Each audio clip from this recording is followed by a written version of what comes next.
Class 10 के chapter number 12 का example number first है। क्वेश्चन में हमसे बोला गया है कि एक सर्कुलर फील्ड है, उस सर्कुलर फील्ड पर फेंसिंग कराई गई है। अब सबसे पहली बात आती है कि फेंसिंग क्या होती है। देखिए, अगर कोई सर्कुलर फील्ड हमारे पास है और उस सर्कुलर फील्ड के चारों तरफ यानी उसकी सर्कमफ्रेंस पर अगर हम कोई चीज़ लगा देते हैं तो उसी को क्या बोला जाता है, फेंसिंग बोला जाता है। ठीक है, तो हमसे यहाँ पर बोला गया है कि एक सर्कुलर फील्ड पर जब फेंसिंग कराई जाती है तो उसका जो टोटल खर्च आता है वो 5280 यानी कि 5280 रुपीज़ आता है। किस हिसाब से? 24 रुपीज़ पर मीटर के हिसाब से। यानी कि अगर इस सर्कमफ्रेंस के 1 मीटर हिस्से पर अगर फेंसिंग कराई जाती तो उसका खर्च 24 पर मीटर 24 रुपीज़ आता। इसी के हिसाब से अगर पूरी सर्कमफ्रेंस पर फेंसिंग कराई जाती है तो उसका जो टोटल खर्च आता है वो 5280 रुपीज़ आता है। ठीक, तो अब आगे हमसे बोला गया है कि अगर हमें इस फील्ड को अगर हम प्लफ कराएं यानी कि इस खेत को जुतवा दें तो उसका जो खर्च आता है वो 0.50 पर मीटर स्क्वायर के हिसाब से वो कितना आएगा, ये चीज़ हमें यहाँ पर निकालनी है। ठीक है, जबकि अगर 1 मीटर स्क्वायर खेत को अगर हम जुतवाते हैं तो उसका जो खर्च आता है वो 50 पैसे आता है। तो इस हिसाब से जो है पूरी की पूरी जो खेत है उसको प्लफ कराने का खर्च कितना आएगा। ठीक है, तो देखिए, ये खर्च निकालने के लिए सबसे पहले हमें एरिया मालूम होना चाहिए, क्योंकि 1 मीटर स्क्वायर एरिया का खर्च हमें मालूम है। तो जब तक टोटल एरिया हमें मालूम नहीं होगा तो हम उसका खर्च नहीं निकाल सकते। अब एरिया का जो फॉर्मूला होता है वो क्या होता है, पाई आर स्क्वायर। यानी कि हमें पाई की वैल्यू तो पता होती है मगर हमें आर चाहिए होता है। आर क्या होती है, रेडियस। ठीक है, अब अगर हमारे पास रेडियस आ जाती है तो हम इसका एरिया निकाल लेंगे और हमारे पास रेडियस यहाँ पर हमें गिवन नहीं है। अब रेडियस कहाँ से आएगी? रेडियस आएगी ये जो डिटेल शुरुआत में दे रखी थी यहाँ से लेके यहाँ तक, इसके थ्रू जो है रेडियस निकल करके आ जाएगी। अब देखिए कैसे।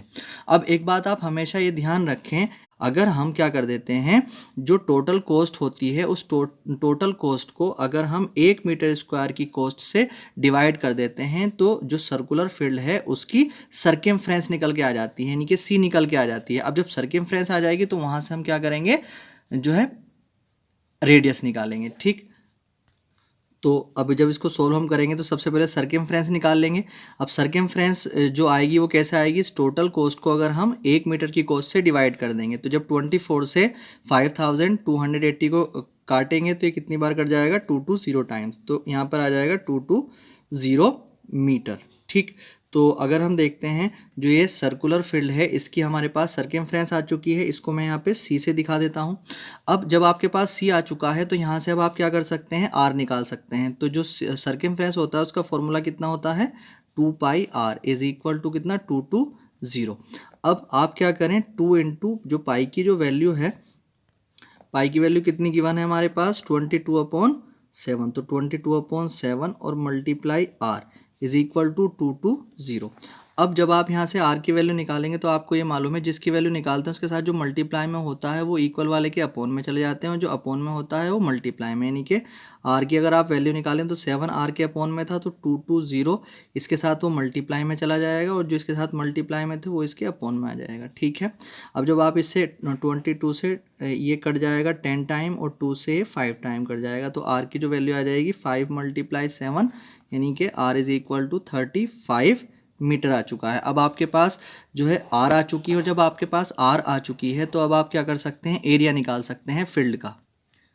तो the area of field is equal to कितना आ जाएगा, पाई आर स्क्वायर। तो अब पाई की वैल्यू 22/7 है और आर की वैल्यू कितनी है, 35 की पावर 2। ठीक है, तो 22/7 और इंटू 35 मल्टीप्लाई 35। तो 7 से 35 5 टाइम ख़त्म हो जाएगा तो यहाँ पर 22 मल्टीप्लाई 5 मल्टीप्लाई 35। ठीक, अब जब आप 22 से 22 को ऐसे रखें, 5 5 जा 25 कैरी 2 बचेगा, 5 3 जा 15 15 और 2 कितना आ जाएगा, 17। ठीक, तो जब इन दोनों की मल्टीप्लाई आप करेंगे तो 3850 मीटर स्क्वायर ये इसका एरिया आ चुका है। ठीक है, अब देखिए जो इस फील्ड का टोटल जो एरिया है वो कितना आ चुका है, 3850 मीटर स्क्वायर।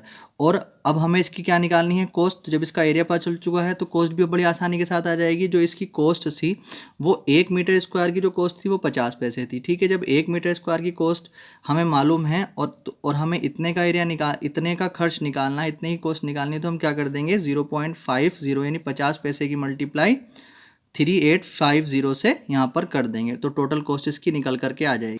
तो टोटल कॉस्ट क्या निकल के आ जाएगी, यहाँ पर अब हम इसकी इससे मल्टीप्लाई कर देंगे। जब इसकी हम इससे मल्टीप्लाई करेंगे तो कितना आ जाएगा 1925 रुपीज़, ठीक है। ये इसका आंसर है।